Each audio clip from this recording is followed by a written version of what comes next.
Okay, I'll call our September 13th, 2021 Plan Commission to order. Roll call, please. Chris Zellner. Here. Bill Willems. Here. Gary Hersberg. Brian Wallace. Here. Chris Thomas. Here. Brian Malish. Here. Kevin Phelps. Okay, first item is minutes. Does anybody need anything changed or modified? And I'm going to stall right now as Kevin is walking in right now, so I'm going to let this get here. All right. We're at minutes, so we're good. Make a motion to Hold, approve. otherwise I'll look for a motion.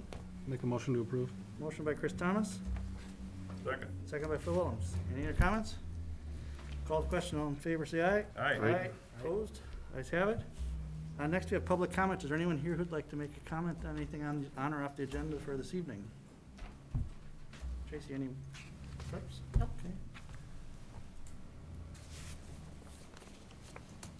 Okay, don't see any, so we'll move on. First item we have is a presentation. Under presentations is CARPC presentation on regional development framework. Tim, want to introduce? Thank you, Chair. Yes, with us this evening from the Capital Area Regional Plan Commission is Sean Higgins. He is the senior planner with that organization. He's going to be giving you some information about their regional development framework, and a little bit of the background is included in your packet, but without further ado, I'd like to introduce Sean. Everybody, thanks for taking the time to listen to me this evening. For my presentation, should I be plugging in up here or using? You can just point at me and I'll flip you through. At you, okay. Well, good evening. As Tim said, my name is Sean Higgins from the Capital Area Regional Planning Commission. So, to tell you a little bit about us and what we do. For those of you who aren't familiar, we're an independent unit of government, one of 9 regional planning commissions in the state of Wisconsin.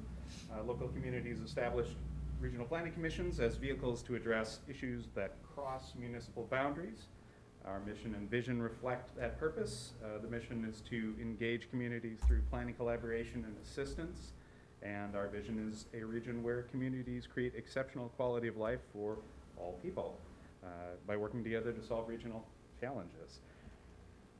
CARPC is governed by a 13-member commission that's appointed in part by the Mayor of Madison, the Dane County Executive, the Dane County Towns Association, and the Dane County Cities and Villages Association.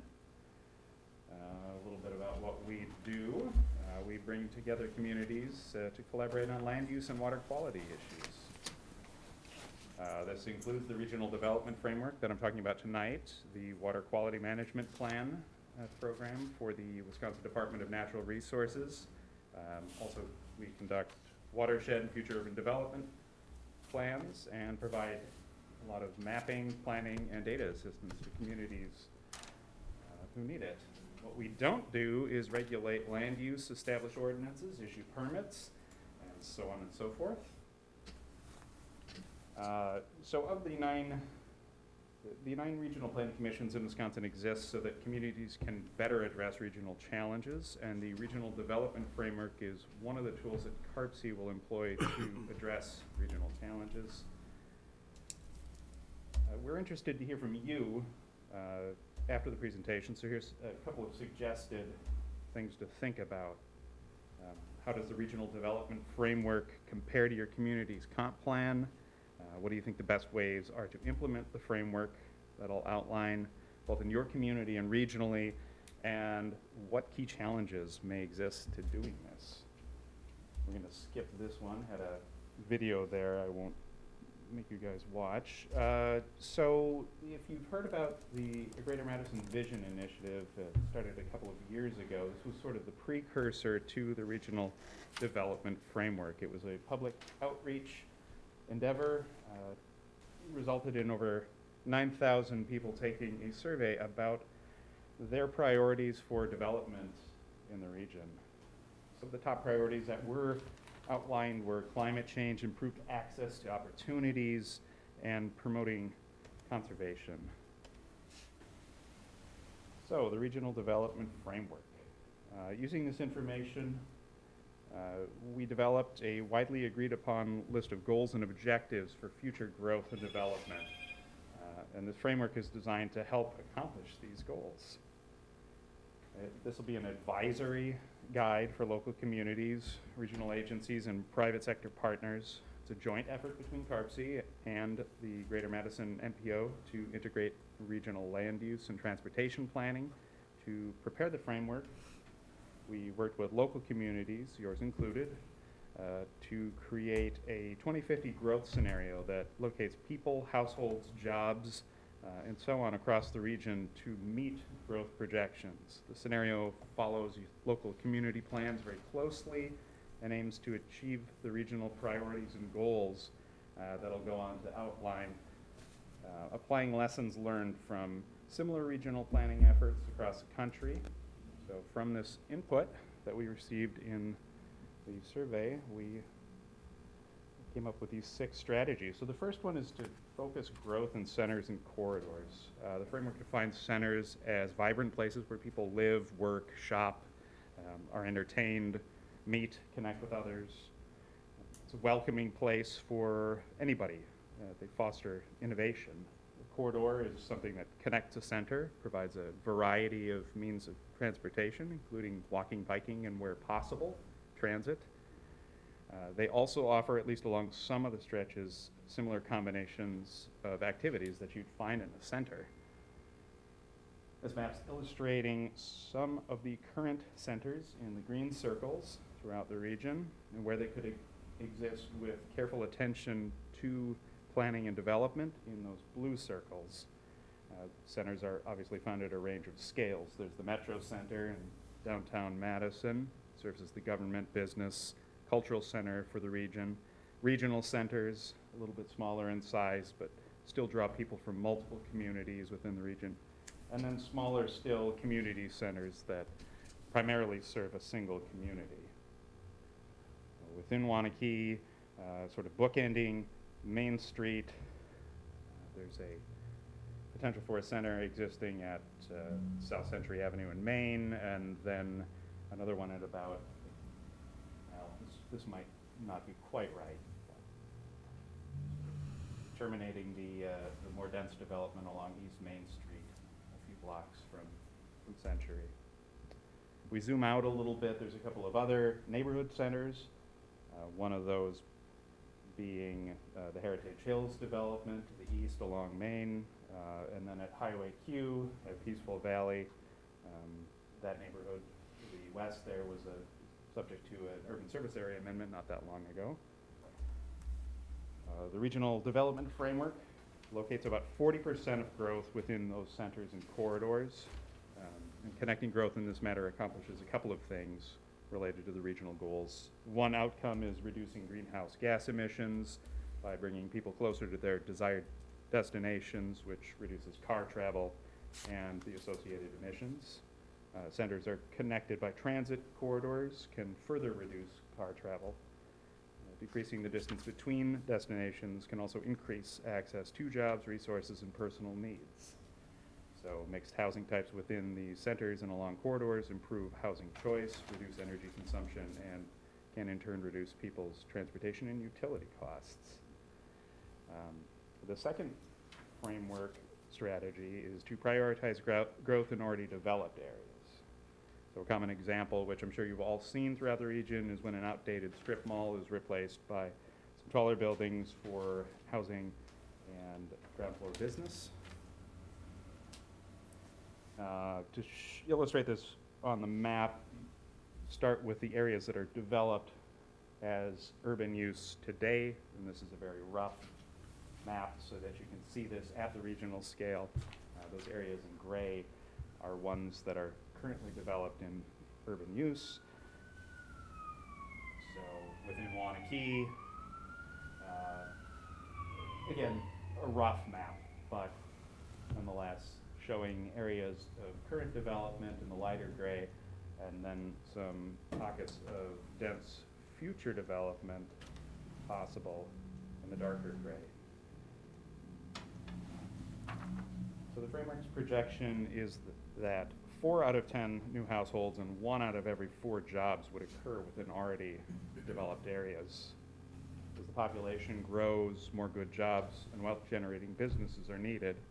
So suitable sites to accommodate that business growth need to be identified. And that's the framework's third strategy, planning areas where that sort of development could occur. Certain industries that concentrate in the Madison region offer higher wages, stronger career pathways, as well as important dollars from outside the region that support other industries. Examples might be information and communications technology, healthcare, advanced manufacturing, biotechnology. The areas illustrated on the map have high concentrations of office, industrial, medical employment in the Regional Development Framework's 2050 scenario. Probably no surprise, the business park to the east along East Main Street is one of those areas identified in the Regional Development Framework. And the fourth strategy is planning traditional neighborhoods. So planning new residential areas according to the principles of traditional neighborhoods would include a mixture of housing types, walkable streets, parks, civic spaces, shopping, and associated services. So with careful attention to plans, the illustrated areas could potentially meet that definition. So these types of neighborhoods would provide a wider range of housing options, provide walking and biking opportunities, and transit where feasible. They're more compact than more modern conventional subdivisions, and that reduces the pressure on developing farmland or natural areas. And in addition, they can foster community through their walkable streets and the neighborhood parks, fostering more face-to-face interactions. So here in the village, some of the areas you'll notice highlighted that might someday meet that definition of traditional neighborhood developments. These are greenfield areas, reason being that oftentimes these sorts of developments need to be planned from the ground up and are typically at a larger scale in order to accomplish that mixture of housing. So we used a computer model to estimate the outcomes of this 2050 growth scenario. The model showed that if the four strategies covered so far were implemented, there would be about a 9% total reduction in average household transportation and utility costs, and about a 7% reduction in average household CO2 emissions. The first four strategies focused on where to grow, and the remaining two highlight where to minimize growth whenever possible, and why we would do that. The fifth strategy is avoiding protected natural resource areas and enhancing what the framework is calling stewardship areas. This map shows you where those resource protection corridors are in dark green, stewardship areas in the lighter green, and then concentrated areas of future development in the pink. Resource protection areas include bodies of water, would also include wetlands, floodplains, shoreline buffer strips, steep wooded slopes, parkland. In already urbanized areas, you'd probably know these as environmental corridors. Current regulations prohibit development within these areas. But natural resources are also found in areas that aren't legally protected from development, but that could still provide important benefits to the region. We are calling these areas stewardship areas because preserving their benefits requires stewardship among landowners and communities. These areas might include potentially restorable wetlands, which could help reduce the risk of flooding and increase climate resiliency, high-quality woodlands to increase carbon sequestration and enhance quality of life, and lastly, the 500-year flood zone, the areas that have a 0.2% annual risk of flooding. So some of those areas around the village, highlighted here, as well as areas of future development.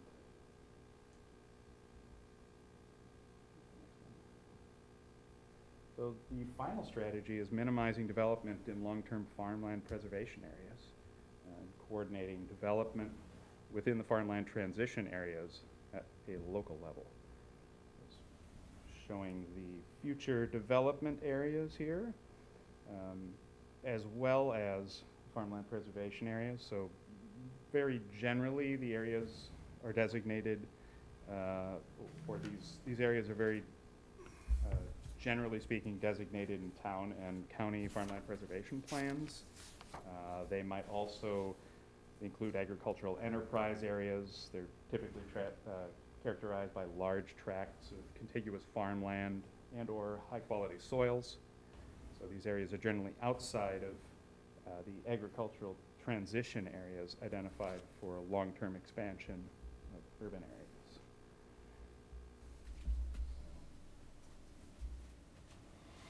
Again, view of Waunakee.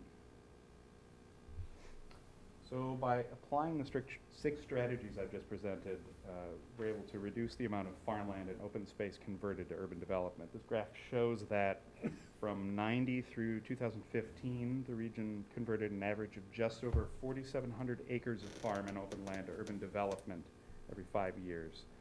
The rate of urban development declined significantly after 2005, and the 2050 growth scenario continues this trend and converts a 5-year average of 1,300 acres to urban development. So, making it happen. The growth scenario and the strategies just described show what can be accomplished by applying common regional development strategies in a coordinated effort. Local communities, private sector partners, other regional entities, and others are the ones who can make this framework happen. So local government officials and residents will play a primary role in the implementation, particularly through updates to your local comprehensive plans. When putting together these plans or updating them and policies for future development, communities can apply these regional strategies and consider the 2050 growth scenario. You can also implement the framework by preparing more detailed area and neighborhood plans that reflect the framework strategies. And another approach would be through changes to zoning codes. The private sector is also key to implementing the regional development framework. Developers, builders, lenders, realtors together plan, finance, build, develop, and sell most new development. And of course, development must be viable in the marketplace or it can't contribute to these regional goals. And to make this happen, community members will need to work with private sector partners to apply strategies that both meet the goals and succeed in the market.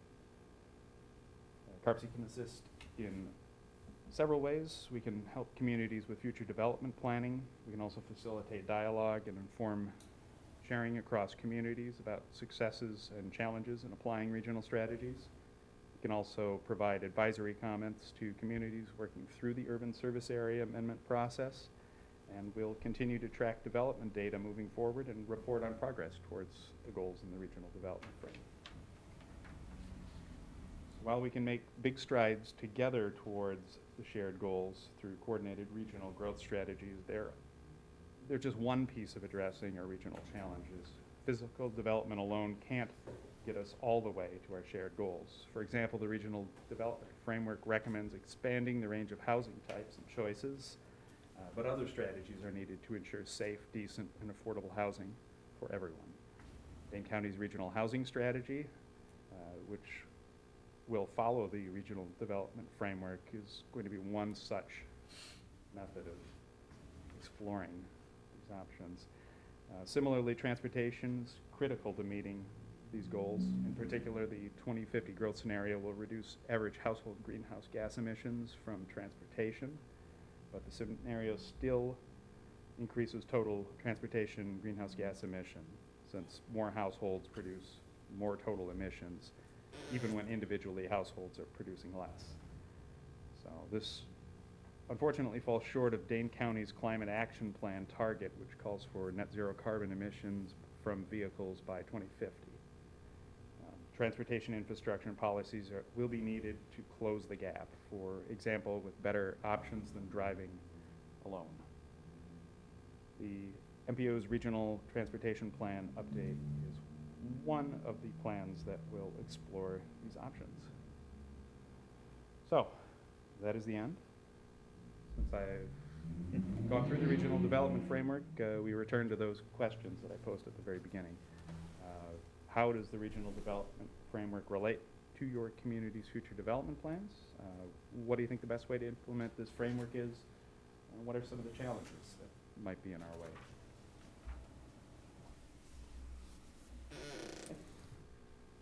Thank you. Commission members, do you have any questions? Are you taking questions?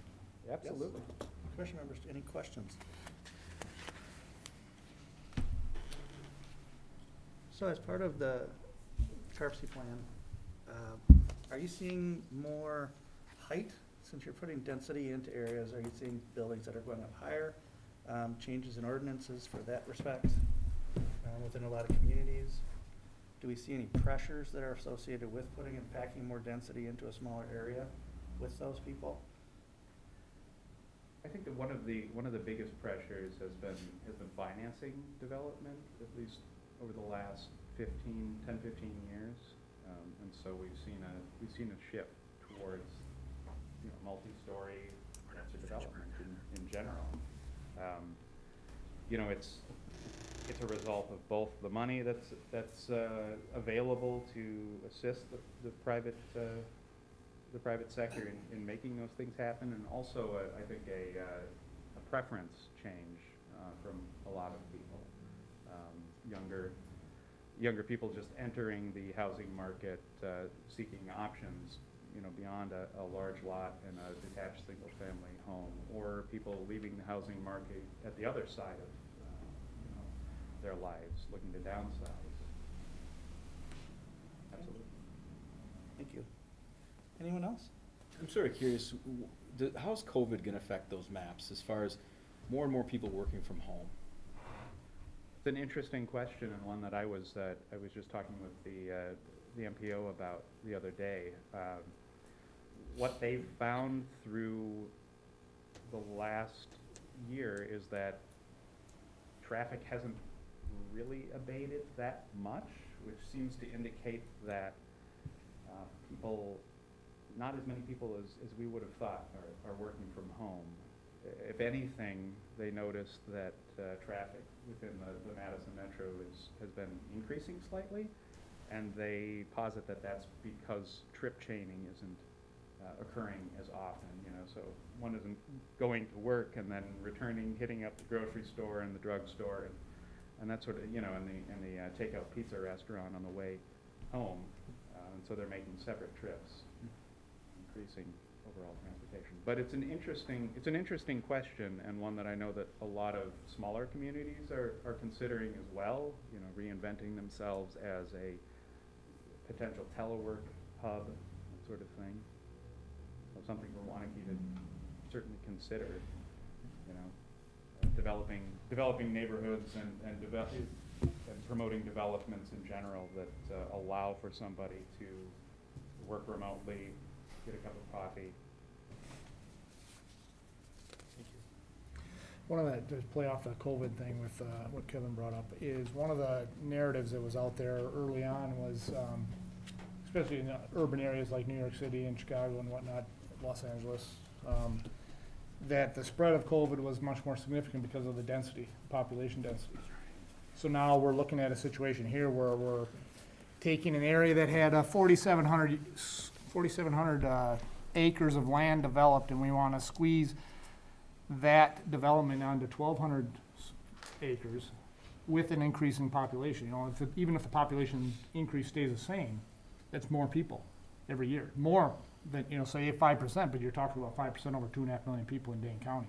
Every year that's going to increase the number of residents are required. So is there any concern that if this development is all going to be high density, that we're going to expose ourselves to future high-risk environments from a health perspective? Not being a public health person, I can't really speak on that in transmission. More of a comment than anything, I just realized. It is certainly a thought that stands to reason that people closer together are probably transmitting disease. But that doesn't come up in any of these discussions. It hasn't really, because I think, and this is just my, sort of off the cuff, my gut reaction to that is that the densities required for that sort of transmission to spike and to be a severe impediment towards general life and population sizes, it would, you'd be talking about Manhattan type population. Sure, I density. get that, it's a completely different scale, but you know, it just starts to talk about, you know, if we squeeze it now, you know, what's 20 years from now gonna look like, in 30 years, and whatever. The other comment I had is, you talked about from a finance perspective, and where there's been a shift to, go to more multi-story type developments. Is it fair to say that part of that shift is because of the price of land around the area, and you've got certain entities in the community that are buying up land at probably a premium, maybe even to prohibit development? And could that be driving up the price of land, which is in turn increasing the price of housing? So now single-family homes become more difficult to get into from an individual buyer, and now that's. Sure, I think that's certainly one part of it. You know, another part would be federal dollars and state dollars available for multi-family and those sorts of things. So then here we are as a community, and we're talking about affordable housing for the area, you know, and we've gone through a study and whatnot, but it starts to get down a path that the only affordable housing is multifamily, which is unfortunate, really, because have we taken into consideration what individuals' desires are? And I'm not, you know, I'm sorry, I'm just more pontificating than anything right now, but have we taken that into account, what individuals' desires are to where they want to live? There's recently I think it was the National Realtors Association put out a preference survey that looked at this issue and sort of gets to your point about affordability and what that you know, what does affordable housing look like? And I think some of the takeaways from that survey were really insightful. You know, it's not necessarily an either single family, large lot, detached, or very dense, multi-story, multifamily. You know, there's a missing piece in the middle there where you've got smaller lots, smaller detached homes. You've also got things like twin homes. You've got row houses. You know, things that blend pretty well into the existing single family landscape that kind of serve as a midpoint between the really dense multifamily. You know, that's something that helps with the question of affordability. But those sorts of housing types were indicated as increasing in preference. Well, I appreciate the feedback. It's one of those things that's a little bit of a slippery slope, because we start to go down a path where we're dictating where people are gonna live, and rather than giving them the opportunity to make their own decisions. So, thank you. Anyone else? Yeah, what are your thoughts on communities trying to keep that small town feel while trying to also grow out their centers and their corridors? I mean, I think about the historic centers in some of the small communities. You know, the small town feel, if we're talking about what it was at the turn of last century, turn of last century, I guess, not the turn of this century. Densities and you know, lot sizes were quite a bit smaller than what they've evolved to in the 90s and 2000s and so on. So, you know, I'd look back to that. You know, the original town sites of places around in Dane County serve as a really great example. You know, certainly Waunakee's got some good fabric in its downtown, and the residential neighborhoods that radiate off of Main Street have a good feel to them. You know, they're walkable, they're of a nice human scale, and that sort of thing. So, you know, I would look to that aspect of small town feel. Try to replicate that. Okay, anyone else? Great, okay, thank you very much. Thank you. All right, next we have public hearing. Public hearing and discussion action on a request for conditional use permit by Valley Foods, Inc., Culver's 900 East Main Street, to expand this existing drive-through to side-by-side double drive-through. Very briefly, thank you, Chair Zellner. Valley Foods, Inc. Is requesting on behalf of Culver's approval of a conditional use permit for the addition of a second drive-through at 900 East Main Street. the second drive-through aisles in response to a need to modify operations, so they're more accommodating to increase drive-through demand. And there's just some discussion recently about COVID, and this is in part in response to that.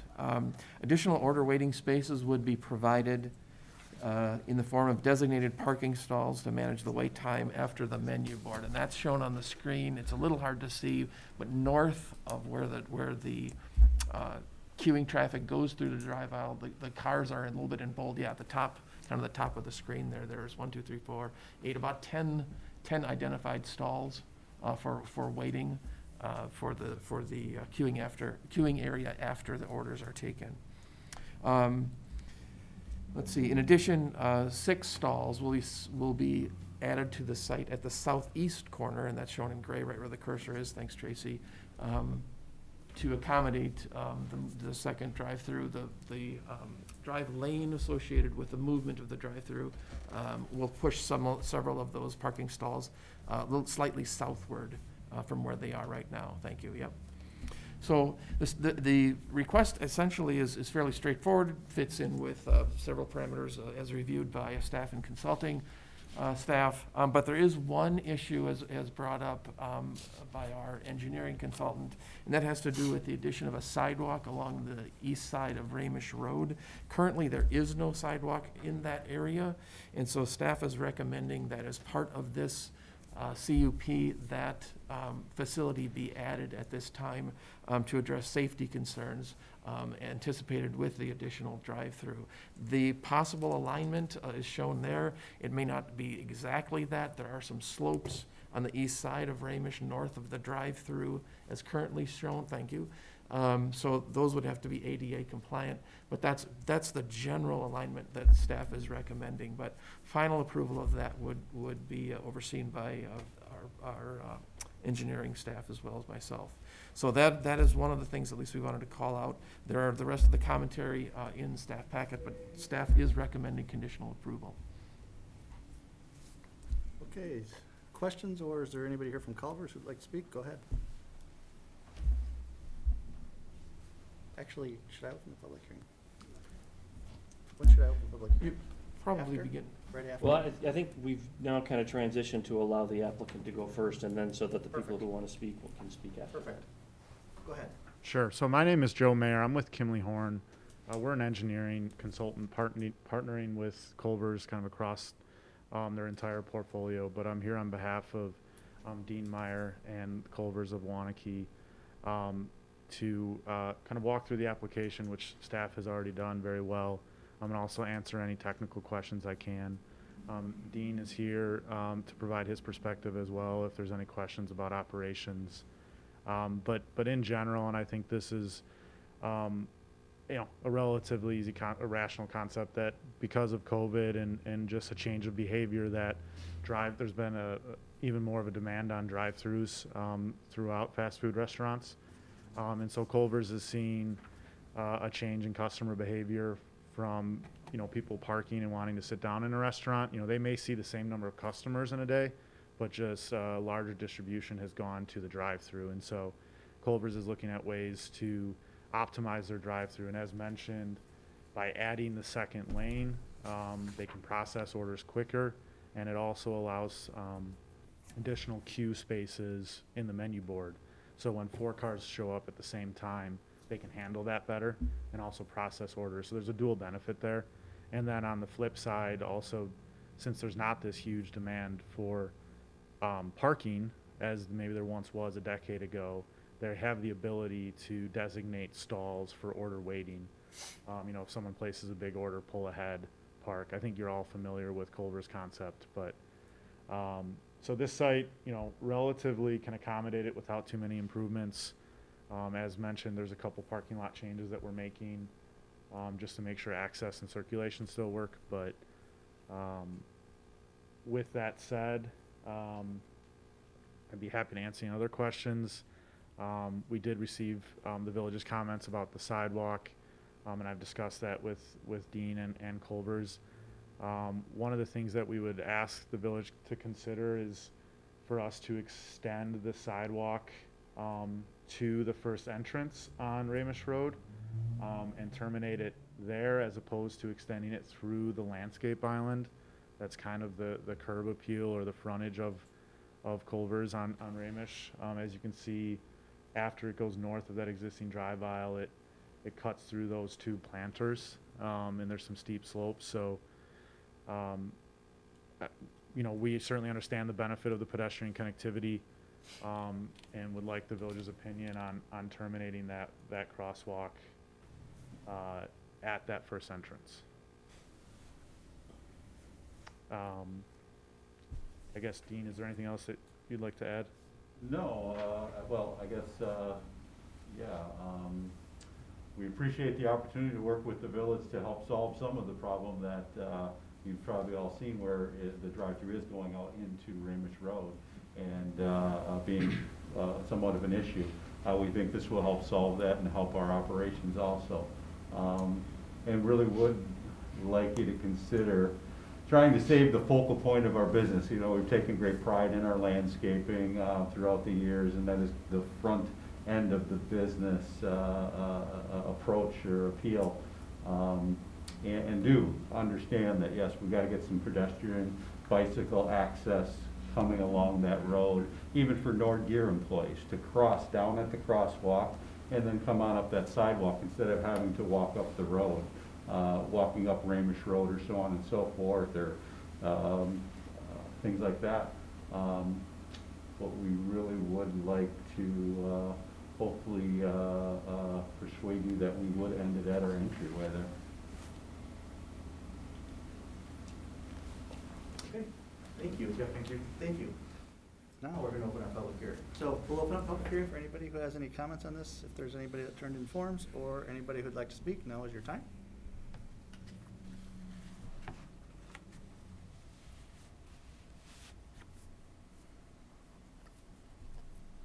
Okay, seeing none, hearing none, I'll close the public hearing. Staff, any comments right off the bat? Brian, anything from you? No, I was just gonna point out that the actual conditional use permit, we have been, we put these in writing now. That's on pages 17 and 18 of your packet. The issue regarding the sidewalk is towards the bottom of page 1. It's in section 2B. The way it's stated now is that there would be a sidewalk constructed. It's ultimately going to be subject to approval by the community development director and village engineer. We do have a map that's attached. That is the maps that Tracy has been putting up on the screen. And so I would just say, to the extent that you would consider and adopt a conditional use permit with the sidewalk terminating at the entrance point, I think you'd want to make that known, because then we would want to use a new map. Right now, the map that's part of the CUP is the one that you see right now that actually has it extending up through the landscaping island that was identified more towards kind of the entrance to the building, where you see the diagonal crosswalk, or the diagonal, yes, right there. Thank you, Tracy. So I just wanted to make you aware of the fact that that's what's in the CUP right now as it pertains to the sidewalk. Tim? If I may, one additional point too. So the point north of the entrance drive, the alignment is really more of a suggestion, because we recognize that the need to address ADA requirements may come into play. So this alignment may not do that, but really it's meant to show the intent of connectivity to or closer to the front door of the store. So the exact alignment may need to be slightly adjusted through a different route, but I guess having it terminate at the drive aisle, I don't know if that really accomplishes, at the drive entrance rather, really accomplishes that safety function that staff is pointing out. The alignment continuing north of the drive aisle also at a future point will allow that cross connectivity to the west near the intersection, so people may not need to walk southward and then come back northward. But since we're really looking at the site adjacent here, we're not gonna, we think it's, I guess, a bridge too far to say that they are responsible, the applicant is responsible for improvements on the west side of Ramish. But I think what this alignment does both sets up current situation that will allow for connectivity in a safe manner, as well as connectivity in the future on the west side of the street. But the exact alignment, again, would be, it's not exactly known, but that would be subject to approval as noted, as a condition, working with the village engineer, so. Am I able to clarify a point at this time? Just in regard to the ADA comment, the site from the front door to the drive is actually like a 7-foot drop. So from where the ADA stalls are shown on this image to where that entrance drive is, it's a relatively significant fall. And so achieving an ADA path may require some level of switchbacks or, steep slopes with railings.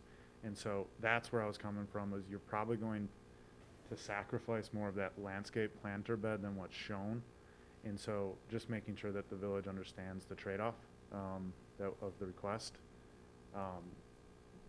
Just because to your point, it will not be that simple of an alignment, and there will be some switchback.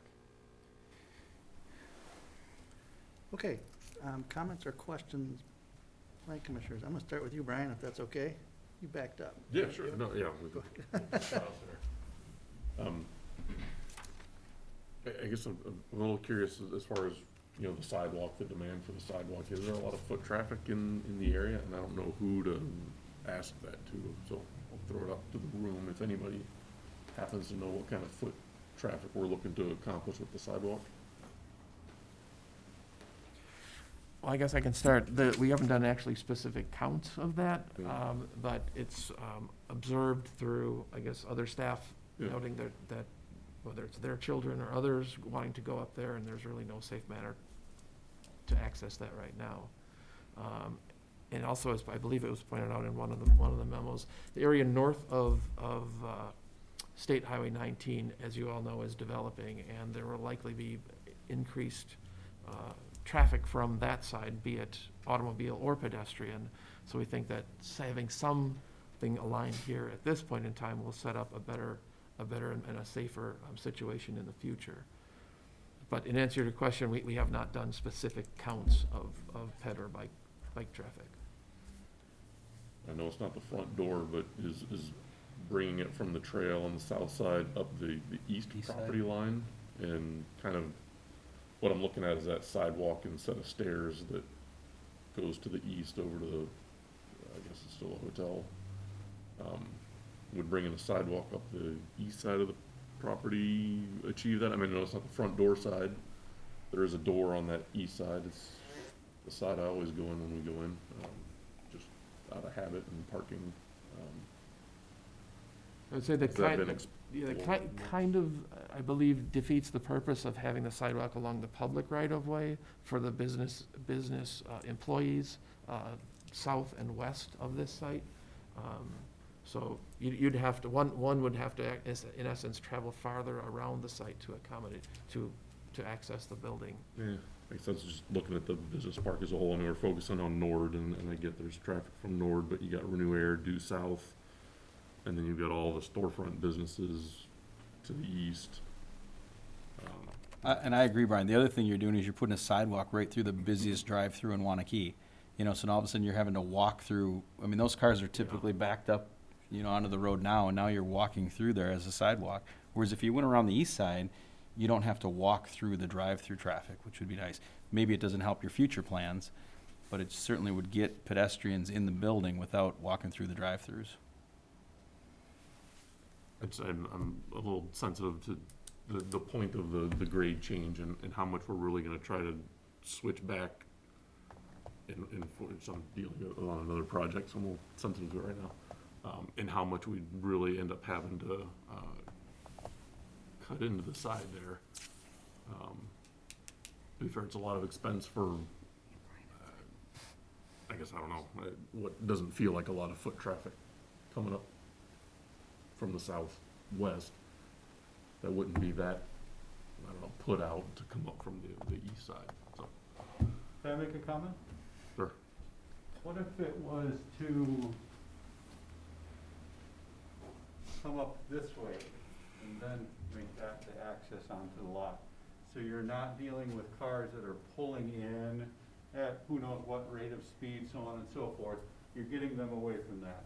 This is gonna be more of a standstill line like you've all seen. Currently, customers get out of their car here, walk through the parking lot to the front doors, to the sidewalk areas for 28 years, haven't had an incident. This, I think, putting it up here would accomplish, you know, again, a lot of expense for what I think is gonna be very low use. It's a lot of expense, and I guess personally too, I think it's kind of And an I ugly don't front ever door. see you crossing across here, it's always gonna have to come here, or our business is Yeah. coming from the industrial park area here. We're hooking into what's existing path that's been put in, bring it up to here, and then work up into here. This also has a grate, it's gonna need a stairway or something like that, a landing platform, but would be much more easily accomplished than, there'd be a lot of this disturbed, obviously, and a great expense. To have the same situation, you're still having to cross the parking lot. Just a thought. Yeah, and I mean, I don't wanna ignore the expense, but I also don't wanna make the expense necessarily the driver. I don't love pushing the pedestrian traffic across that fairly busy entrance exit way right there in terms of vehicle traffic. So that's why I was hoping to, or you know, thinking about what it might look like coming up on the east side. And then it's also just on the east side a longer, maybe a longer run to be able to attack that grade change without having to do a big switchback in terms of ramping. You know, it gets into, I mean, I don't call them maybe retaining walls, but to some degree almost a retaining wall situation. If you have to switch back hard enough, you're buying a lot of railing that, you know, it's hard to make that attractive and economical and, you know, easy to maintain and care for over time. And then, yeah, if it is up where those landscape islands are, it does become, in my opinion, kind of an ugly front door to the site. So yeah, if you gotta do a switchback, I might like it kinda hidden on the south side of the entranceway. I'd rather not have a switchback if we can avoid it. So that's spitballing, I guess, my thoughts. Kevin, any other comments? No, I did like the revised suggestion, though. Thought that made a lot of sense. Brian? No, first and foremost, I'm good with the project the way it is. What I'm curious about is with the sidewalk, to continue that debate, is this, Tim, clarify, the sidewalk is really about access to the site from the community. Is that a fair assessment? Yes. So it's not about how the applicant gets access from the sidewalk to their facility. We're always looking at that too. We're asking, you know, new development, we're looking for that safe passage from the public realm to the private entrance through the parking area. In new development, we're always asking for that. And we'll be talking about that later tonight, you know, on new development, so. Okay, Well, what's the setback gotta be off the back curb? Cause that picture there is like 20 feet. Or 15 feet. I'm sorry, I don't have my the ruler. setback off the curb, did you say? Yeah, what's your setback have to be, because as you come across the front of the property there, if you're closer to the curb, it may not be as much of an issue, at least to run the path through the area. And then the access to the site can be debated maybe at a different point. So I don't know if there's a specific setback per se. I think the village tends to like a minimum of a 5-foot terrace area. Right-of-way widths generally vary. It depends on the street configuration. Yeah, because the path that's down on the south side of this that you can't see is only probably 4 or 5 feet for the terrace area. Mm-hmm. So Yeah, this is. it's just approximation, I get that, but I think there needs to be some more work on figuring out what or if that is really truly gonna be needed. Because the other part about it is, okay, if you're gonna have access from a future Viridian development, that's quite a steep hill they got on Schumacher anyways to get up there, so I'm not sure how that's gonna fit with getting across the road here on 19, so. Just some of those things, I think, but as a project as a whole, I'm all good for it, so, you know, for the multi drive-through, yes. Oh, I'm sorry, one other question. They did say in the CUP about some islands on the east side of the lot in the parking area. But those were not denoted in the site plan. Yeah, we did receive that comment from staff. I think if it was Culver's preference, and Dean can jump in here if he wants, but it's Culver's preference to not install it just from a parking lot maintenance, snow plowing, adding islands, always tends to be a little bit of a headache. Dean, do you want to share any other color? Yeah, that was a concern. You know, you start breaking that up with every 12 stalls having an island put in. Plowing obviously becomes an issue. Trucks that come up that back line, sometimes depending on the volume of customers we have, they will come over into those stalls, so on and so forth. That would be cut up and so on and so forth, where now they had that island there, then they're trying to back into that area rather than just pulling up into that area. Someone with a trailer, so on and so forth, kind of thing. And ideally, we're hoping that they're parking more down on that additional area that we're putting in, as well as our employees would be down there. Yes, we were hoping that we would be able to go without that. And of note, I guess I looked at our neighbor Nordgear, who has recently done quite a bit of expansion, and I see no islands that they've had to add for their 12 stalls along the way. So there's a couple of little things that need to be resolved. Okay, Chris Sounds? I don't have any questions, they've been talked over. Gary? I think I like the idea of keeping the sidewalk, at least at this point, keeping it south of the entrance. Now, I think when Heritage Hills builds out, or whenever they do 19 and, Schumacher, that intersection, I think we may have to relook at, coming from the north, is there gonna have to be a sidewalk? But I really don't like to see these sidewalks. I think the entrance, just keeping it on south of the drive-through is probably safer for kids who might be using, or, I don't like them to have to cross that, at least at this point. I think we'll have to relook at it when they do that intersection, whenever that's going to be, but I think I would prefer that at this point. Yeah, and as Dean mentioned, we're, can incorporate like a sidewalk spur that goes into the site, to get it away from the main entrance as far as the pedestrian traffic. That, as he mentioned, when you bring it up, you can put a ramp here and then also extend the sidewalk up here to encourage crossing outside of the entrance.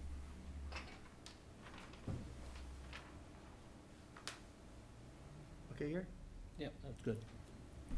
So, I'm in favor of both the double stalls going in, I think that's great. I don't personally feel there's like a perfect safety situation that we can put in play. When you have a circle coming around a building with traffic constantly moving in it, it's gonna be a pedestrian situation no matter what the situation is. At least that's what I see. I see the two entrances from off of Remish Road as being challenges no matter what we do, from a sidewalk perspective right here. I don't know that we couldn't, when we redesign up by Schumacher, at the top up there, when we redesign that intersection, I'm assuming we're gonna be doing some work there, that we just can't have an entryway coming in from the north. That would seem to make the most sense versus trying to put something in where everybody's coming in and out of all the time. Plus, as we get further up there by for the first entrance, that's a really busy zone. I mean, you're close to the highway at that point. So I'm struggling with any sidewalk there, with people coming in.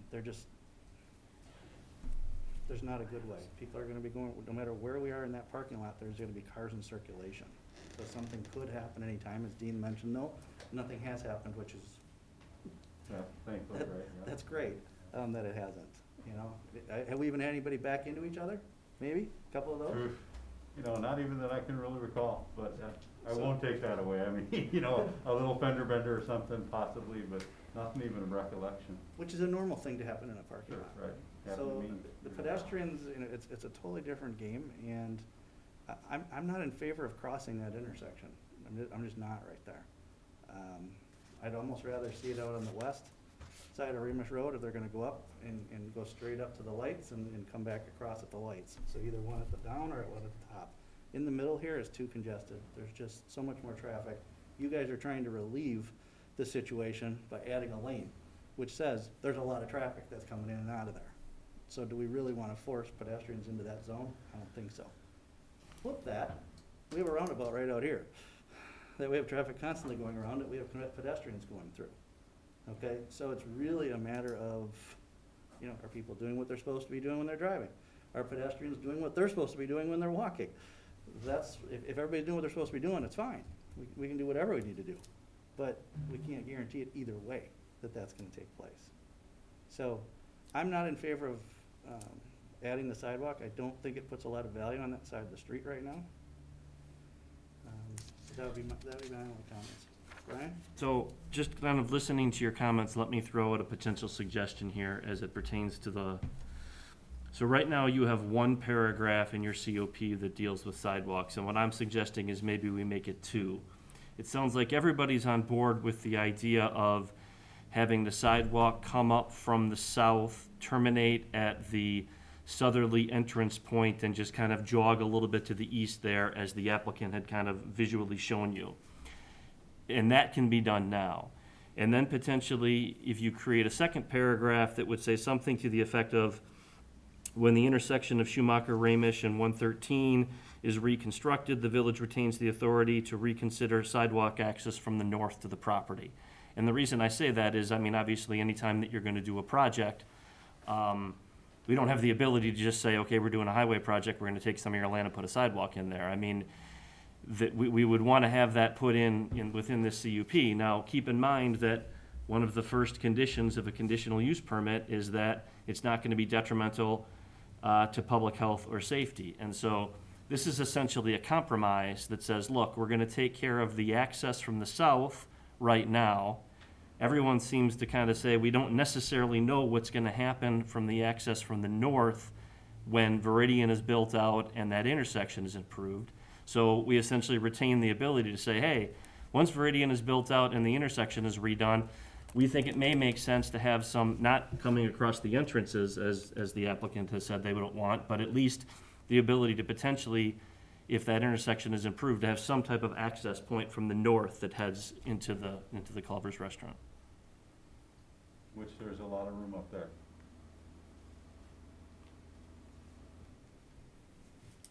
Okay, how do people feel about that? I like it. It's a good Generally? compromise. What Generally? about the landscape islands in C? No, then we would stay out of the landscape islands. Almost come from the north and go to Well, the it's east two- again, it's right? two Just i- like, Two issues there. Yeah. There's two issues there. You're talking about the landscape islands in front or the landscape islands in the parking lot? No, on the east side, Yeah, on the east side of the parking lot. yeah. You're talking, okay, so you're raising the issue of the parking, In 2C, it talks Yeah, about. that, correct. That's still its own paragraph right now. I guess I don't know what happened to Nordgear. I can tell you that the language that's in 2C right now would be applied, was applied to, for example, Hy-Vee when they're gonna do their developments. I think it's applied for other multifamily developments that have large parking lots. I'm not sure. I kind of have to defer on that one, but, I mean, I appreciate the fact it may be a little bit cumbersome, but it is something that is applied to other businesses of this nature. And it maybe just wasn't in place when this initial development occurred. What do we gain by adding those islands?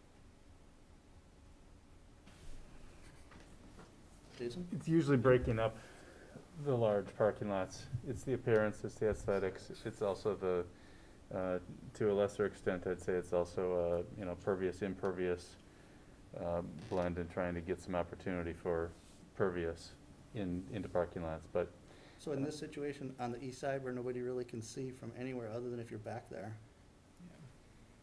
what is it? I'd say it has a lesser impact because it's at the edge than if in the middle, because it's just one strip down the side. But we have been enforcing it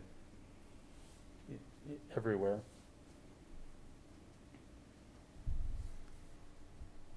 Okay. I'm just not following why we need to do it in this situation.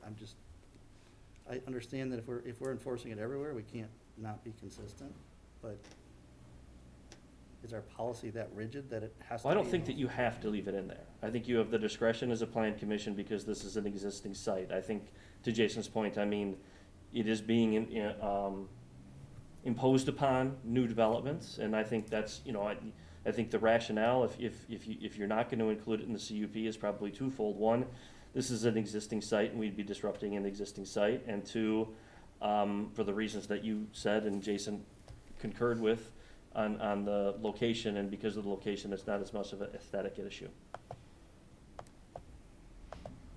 I would just leave them out. I think it makes a lot of sense. Maybe a question, truck delivery, what kind of trucks?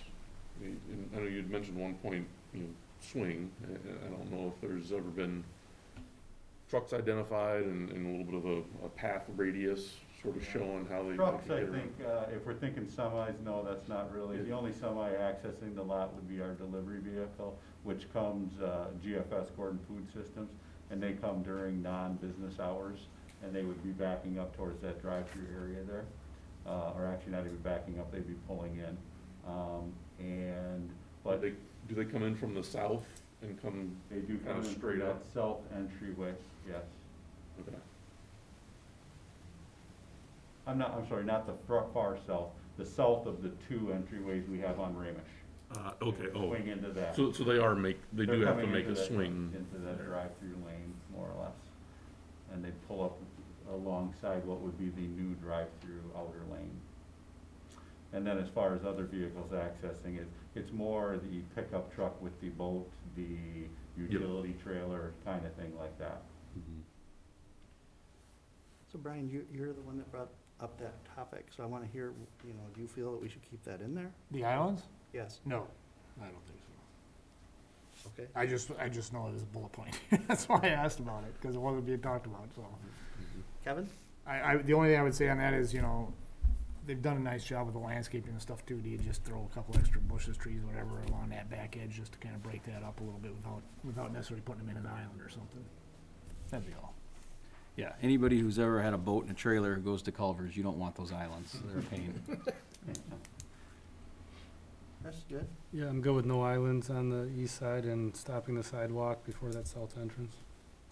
So the way you described it, Brian, are you saying stop at the south entrance and not do the right jog, or just stop at the south? No, entrance? I think it's stop at the south entrance and do that little jog to the east, as they had shown when they were kind of up there,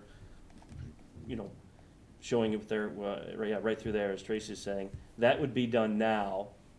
Okay, and that then- answered my question. Yep. So my question to you then is, you said it would have to probably be steps that go up that? Or is that a slope that can be taken care of? Kind of Because it quickly, doesn't really help the ADA component if we have steps there. I'd guess it's about a 9% slope by my rough estimate. Looking from the edge of the right-of-way up to there, it's like 4 to 5 feet over 45 feet in distance to travel and get up.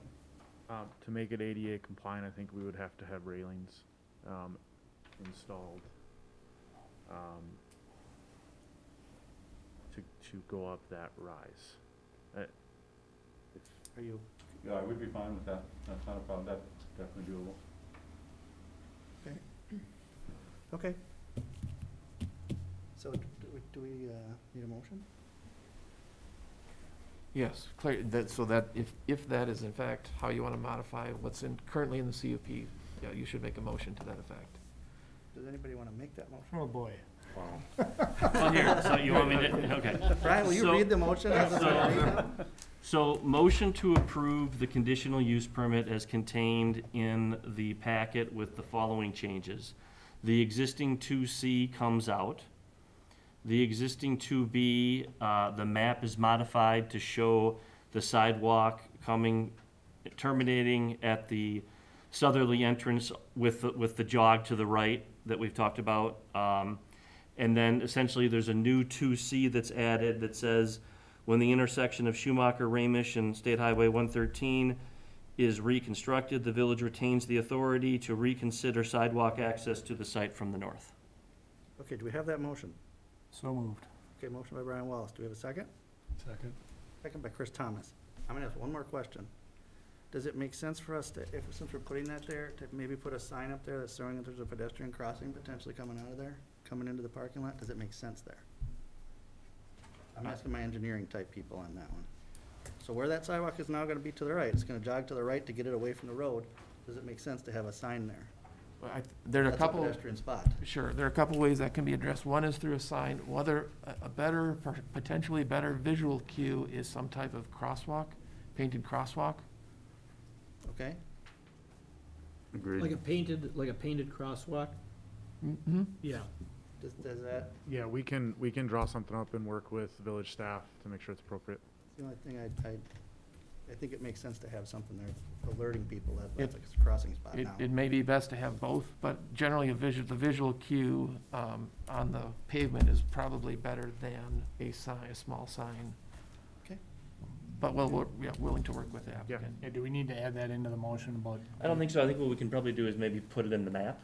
Because I still think we're gonna have a map that's gonna be attached to it, so we're gonna modify this and maybe, and everybody understands that the location is an Sure, but we have to approximate. put in the motion about the details. No, be no, I don't approved by think so. the- I think it's understood that we'll do that.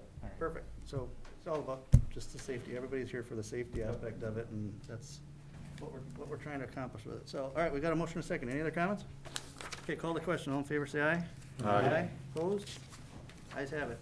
Can somebody go wake up Phil? Thank you. Thank you. Thanks, guys.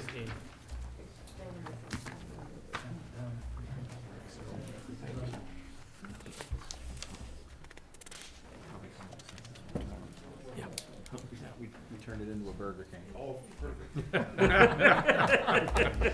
Hope that's okay. All right, so we are back for new business now. Next item is concept plan for Woodland Crest GDP amendment to for multifamily on Outlot 1 and inclusion of residential lots along Century Avenue, County Q. That's a gimme. Very briefly, thank you, Chair Zellner. FDG LLC is requesting review and commentary regarding proposed 94-unit multifamily building located at the northwest corner of the intersection of Simon Crestway and Peaceful Valley Parkway. The three-story building as currently proposed would consist of 9 studio units, 55 one-bedroom units, and 32 bedroom units. Again, a total of 94 units as currently proposed. Development would include a mix of at-grade and below-grade parking, with the below-grade parking consisting of approximately 106 stalls.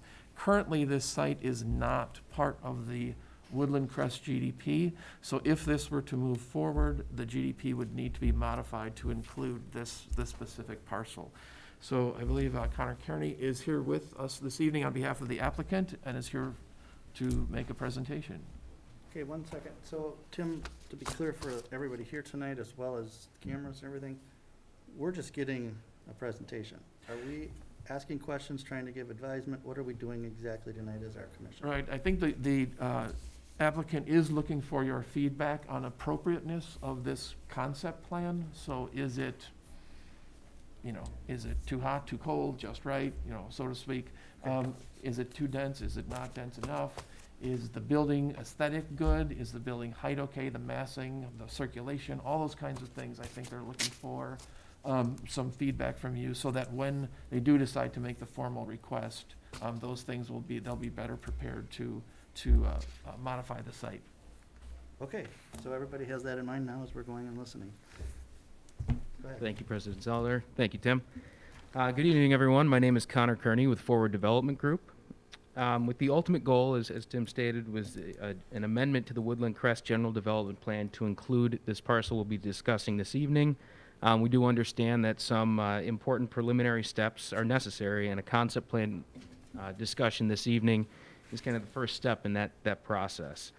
So in addition to discussing plans and concept with Plan Commission this evening, we've also completed an extensive community outreach process throughout the summer, which reached out to neighboring individuals, residents, businesses, which are directly adjacent to Woodland Crest, to gauge feedback. We went through that process, I believe, May, June, and July, very iterative. We've been answering questions ever since. We've felt that was a helpful process to gain feedback, and the ultimate goal here tonight is to further that feedback, initial reactions from the Plan Commission members. So This evening, I also have Jess Vaughn with me from JSD Professional Services.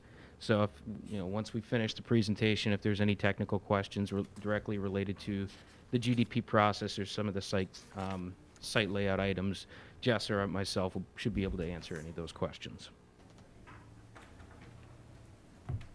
So with that, I'll just go over a brief outline. I'm going to keep things relatively brief here this evening to provide enough time for feedback from the commissioners, especially since everyone's relatively familiar with this site. We've seen presentations throughout the course of the past few months. But I'll transition and just do a brief overview for the help of the group, but then move into the site layout and building program and architecture, again, relatively high level, and then move into the general development plan considerations and then the process for what we're hoping to accomplish here. So just to reiterate here, this is a slide I believe the majority of the room has seen, but it's just a Woodland Crest overview of what is shown as Phase 2. On the left-hand side of your screen, you're going to see the original concept master plan for Woodland Crest from 2018-19 timeframe. And what's referred to as Phase 2 in this diagram is shown conceptually there as Lot 4, Lot 5, Lot 6, and then 7 through 10. So those are the Phase 2 lands. Phase 1, which is the Woodland Crest GDP currently, is only Lot 1, and shown as Lots 2 and 3, which is now just Lot 2. So the current GDP only includes the Hy-Vee site and the Kramer development site. This process would then bring in what's called Outlot 1, and shown on the right here in the 2021 master concept plan, would bring in that multifamily building into the Woodland Crest GDP. And just to reiterate where we previously were, we were showing 150 units of multifamily in concept. None of this was approved. It was simply just a concept discussion, and it wasn't included in the original GDP, but just for a point of reference. And then we're showing on that lot 100 units of senior living on what is now Outlot 1. And it was stated we're pursuing 94 units, so a slight reduction in that site, but a change in use from senior to multifamily. So to just give a brief overview of the process, we're hopefully going to be going through 3 separate processes for the Woodland Crest GDP. I know we had some moving parts with the senior living site on Outlot 2 east of Simon Crest Way. There's been discussions of the parcels along County Highway Q for future commercial development. We did want to make that clear. We do anticipate bringing those through a similar process via a general development plan amendment to include them into Woodland Crest. But this discussion here tonight is focused on Outlot 1, only the multifamily site. So that this slide just outlines the separate proposed general development plan amendments.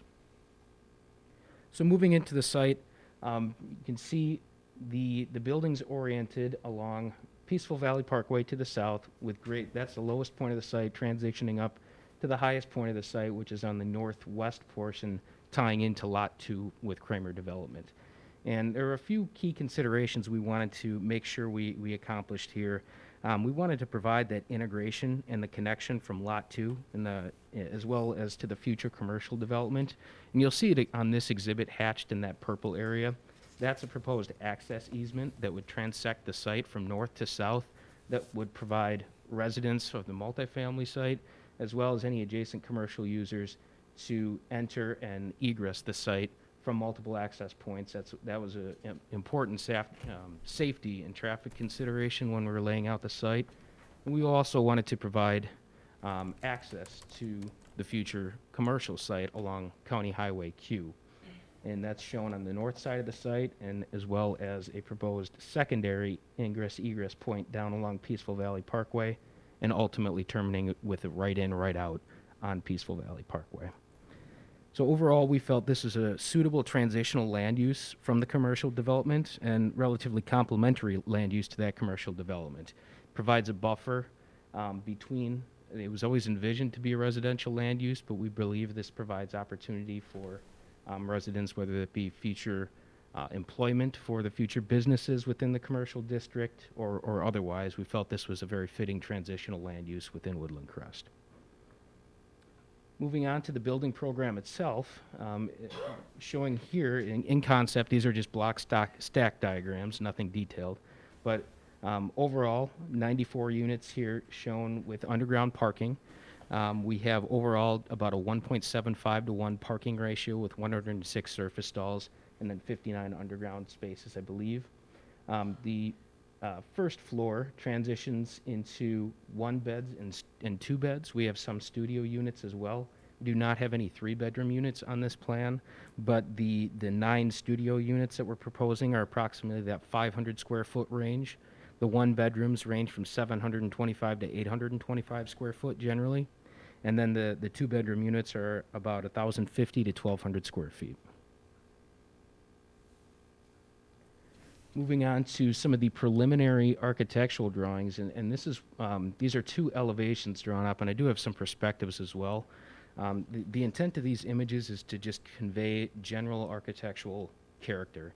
As you note, they're not scaled. These aren't, these aren't construction documents by any means, but just to get general feedback on the actual architectural character. Our intent here, and it really ties into some of the other items we're planning in Phase 2 for Woodland Crest, but it's what is deemed as a modern agrarian architectural style, so think the modern farmhouse.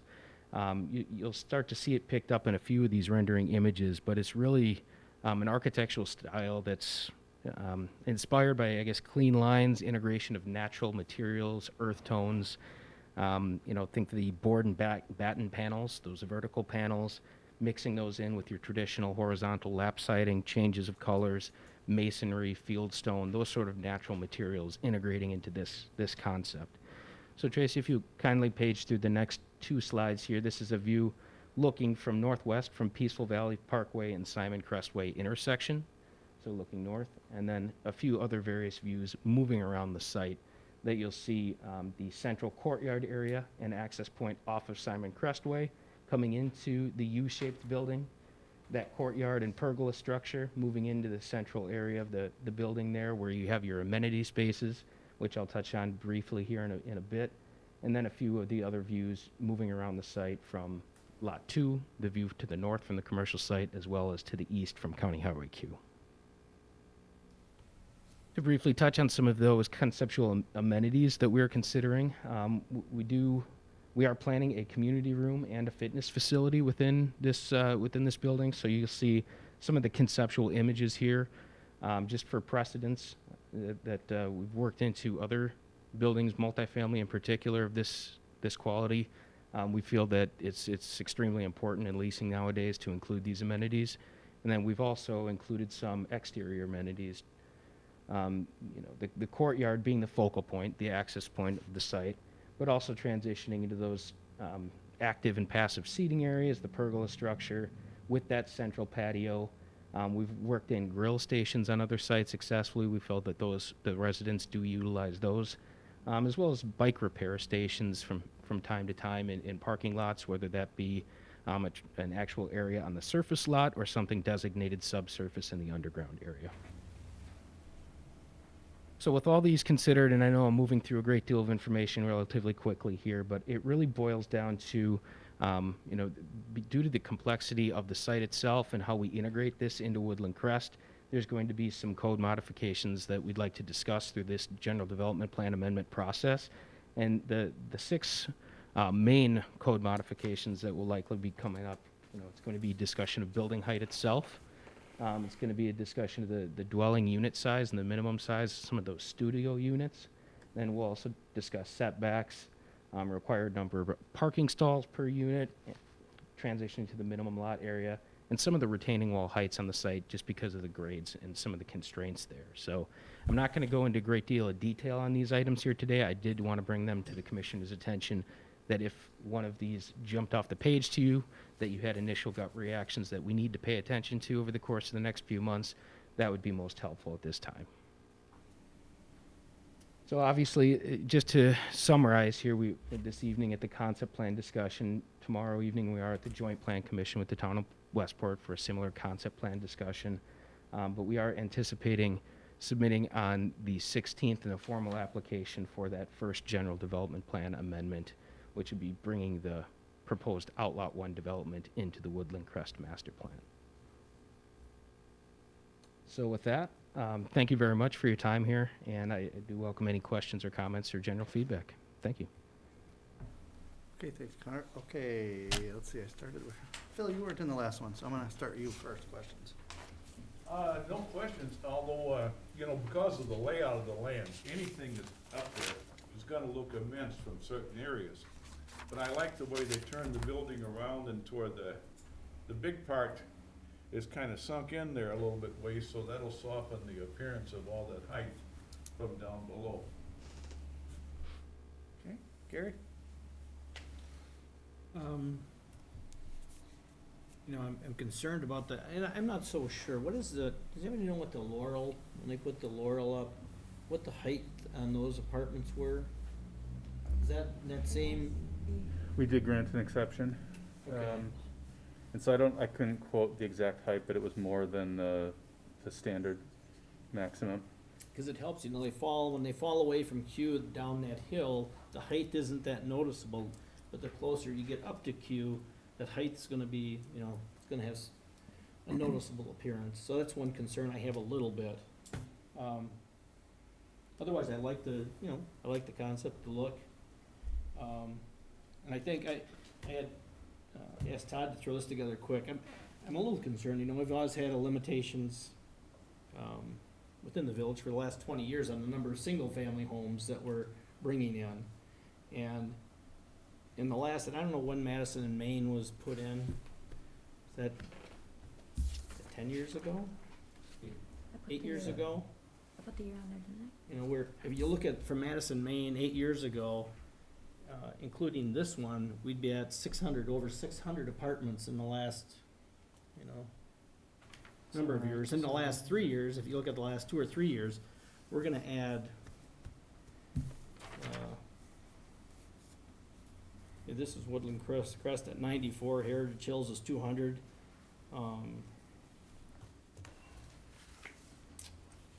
What is the Cohen Esri project? That's What is that one 50? called? Village on Main, 50 units. Oh, Village on Main, that's 50. So if you look at, and really the Laurel, you know, that's 82, 50, 294. So in a couple years, we're adding, and maybe it's required. Maybe we, you know, maybe the need is there, but I sometimes get concerned that our growth on apartments has been pretty aggressive in the last 3 years. So just a comment. Brian? I don't think I had any questions. I think generally speaking, it's a nice look. It is a challenge. Any of these sites over here, where we start getting sloped, you know, you got a high side, you got a low side. I know you mentioned building height, and just when I was looking, I know you noted it too, but I don't think, do we know what the building heights actually are by chance? Maybe tag team on that one? Standard height limit is 45. Yeah. Jason note here says up to 55 by conditional use permit.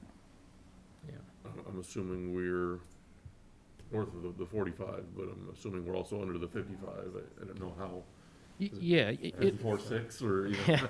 it'll likely fall in that range of 45 to 50 feet. We haven't refined the architectural plans to that detail just yet, but it's also a reflection of how that exactly is measured. And I think it's the average elevation along the right-of-way within the setback lines. That's your basis point, and Jason or Jess, correct me if I'm wrong on how that gets measured, but I think the building itself is going to sit in that 45 to 50 foot range, but exactly where the point where you start your measurement, it might vary a little bit from when that gets taken, whether it's right away or from finished floor elevation to top of roof eave. Yeah, I think largely it will more depend on the finished grade along that setback line, because that will establish the finished floor elevation too. So it's a matter of getting the plan to the next step, right? So getting past concept plan and looking more at the GDP level of design. Do you have a floor in mind, kind of ignoring site or the overall building height? I don't. Do you know what JLA is planning? I am not sure on that. I wouldn't want to misspeak. Yeah. But that's additional information. We'll have that detail. I think the trickier piece is the style that modern agrarian architecture, you end up with a lot of gables, right? You end up with gables, cross gables, and they tend to be a little bit of a steeper pitch.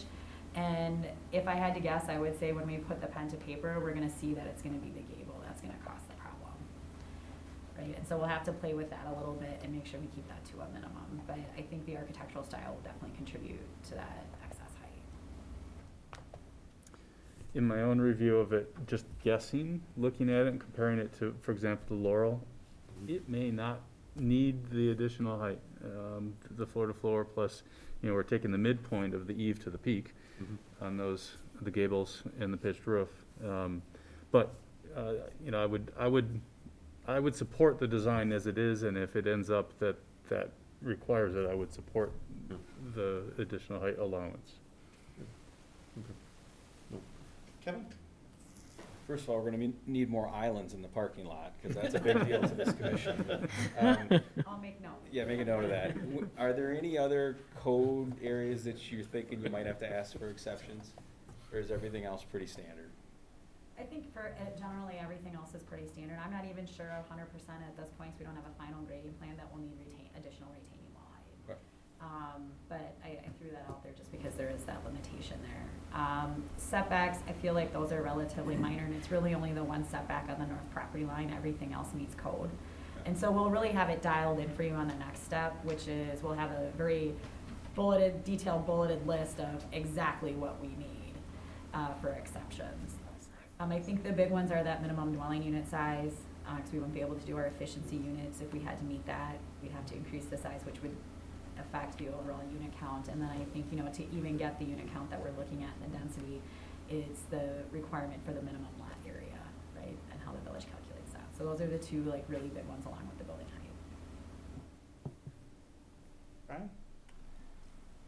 I think as just the way that project is presented here from appearance and stuff, it looks nice. My concerns, I guess, are twofold. Number one, I'll reiterate what Gary says, is based on the number of apartment units that we've added and continue to add here, I just wonder if we're really setting ourselves up for a problem long-term there. The second concern I would have is product of the grade of the elevation of the site, but as you crest the hill and you go to the east, and you've got residential development down below, how do we transition from a spot here that could potentially be upwards of 60 to 70 feet above those homes down to that spot? How do we make that transition? And I know that's not this project, it's the other outlot, but how do we transition so that we're not seeing that same thing? And then we're talking about right on top of those homes having that kind of elevation difference. Okay. Chris? Yeah, I think I share the same concerns with the look, the height of everything, considering all the surroundings there. Could you talk a little bit more about the accessibility again, the cars coming in and out, maybe pedestrian travel and all that through there? Yeah, thank you, Tracy. So our main access point would be a full access coming off of Simon Crest Way. And then from there, we'd have our underground access going to the north, using the grade on that side to get our underground access into the building. We'd have somewhat of a looped road that would come in, and we'd have the surface stalls on either side mainly for guests. We'd have some residential parking there, but the intent is 1-to-1 ratio underground at minimum for parking, and a completely separate entrance from the commercial development to the north. And we've been actively working with Jeff Kramer of Kramer Development to make sure what access points we provide are suitable and that the grade ties to his site as well. And we'll have more detail on that when we bring forth that part of the GDP amendment, which would bring his parcels in too. But that's really the idea, is kind of two separate entrances and circulations for vehicles. We would have sidewalk connections, which is shown to the south of the full access point on Simon Crest Way, coming into the site and tying into the main courtyard area for the main intersection. And we would also have a sidewalk connection in the rear of the building, extending from Peaceful Valley Parkway up to the Lot 2 commercial site.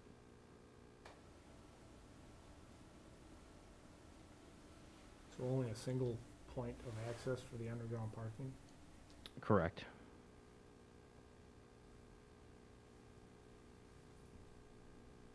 Okay. Chris, any other questions? Yeah, is that access easement, is that a right in, right out only, or? On Peaceful Valley Parkway, it would be correct. Okay, I think I got everybody, yes? I think so. So, it's interesting to listen to all what your comments are, and they fit in kind of what I think our residents are gonna state about this as well. to Gary's point, to Brian's point, about the amount of apartments that have gone up in the last couple of years.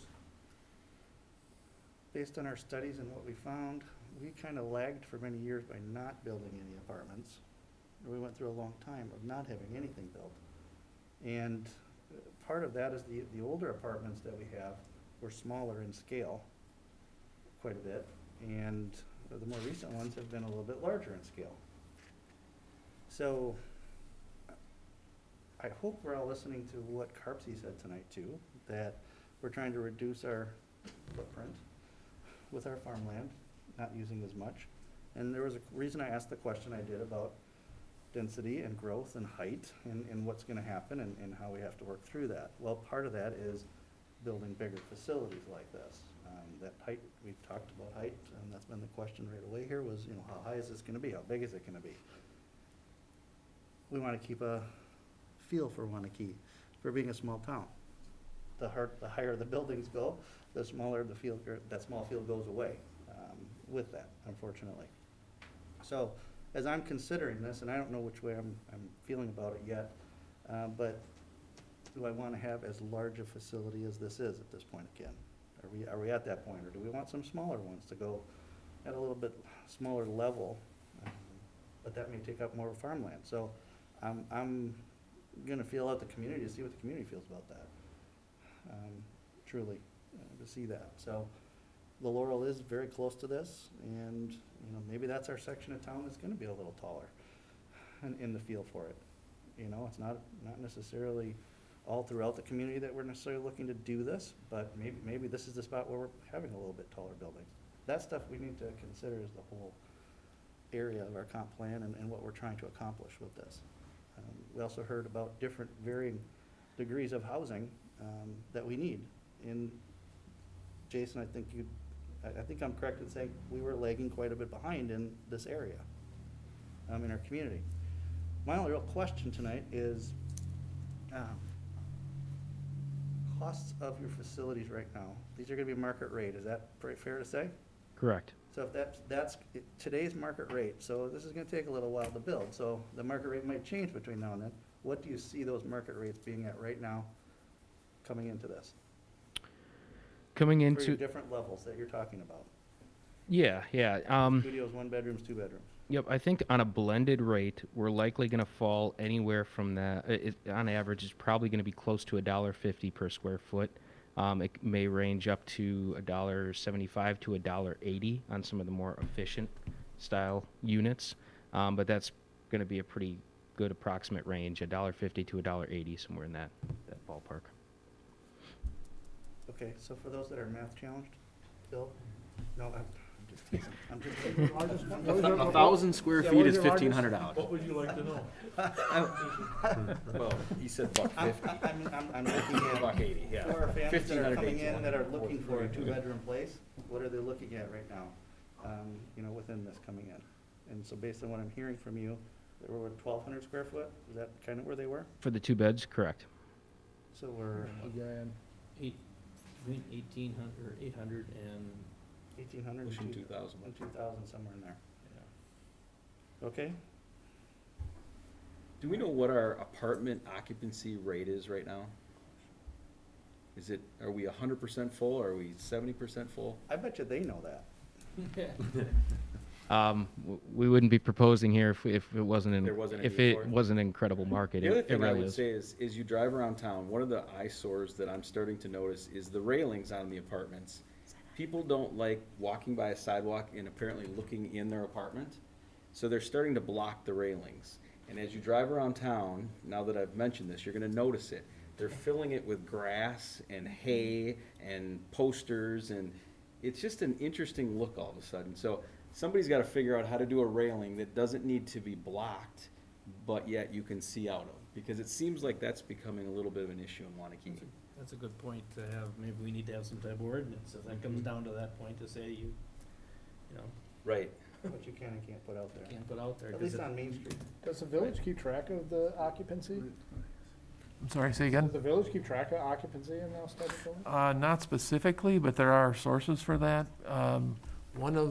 So we had a demonstration by a group called CoStar who's an industry leader in providing information for the business community about that.